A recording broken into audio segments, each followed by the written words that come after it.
ป้าปาดักเกะป้าปาดักเกะป้าดักเกะเลยกะโอเอง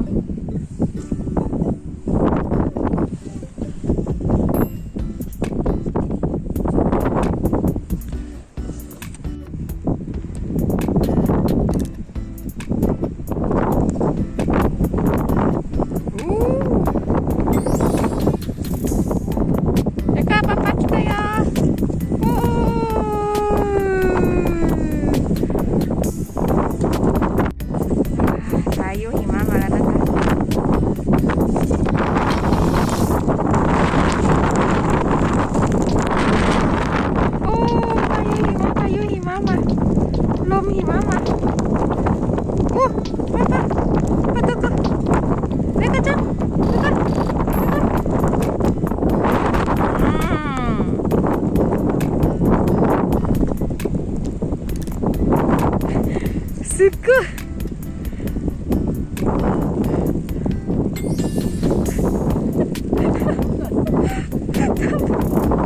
スライダーだけで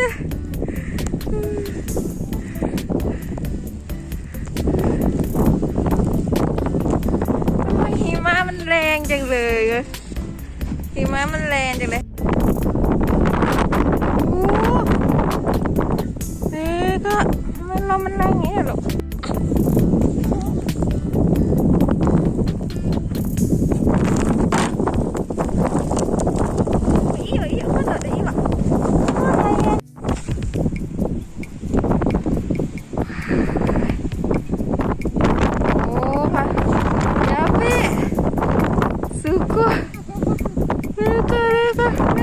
เจอพายุหนักแล้วลูก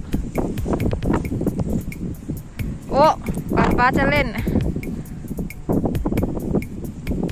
เด็กป้าคิดยะโอ้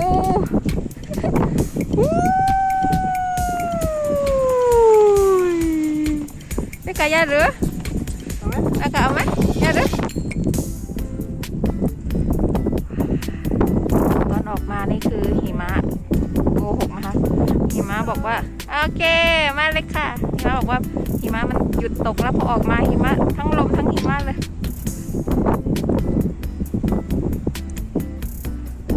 อ้าวเอ็กซ์ไหวไหมลูก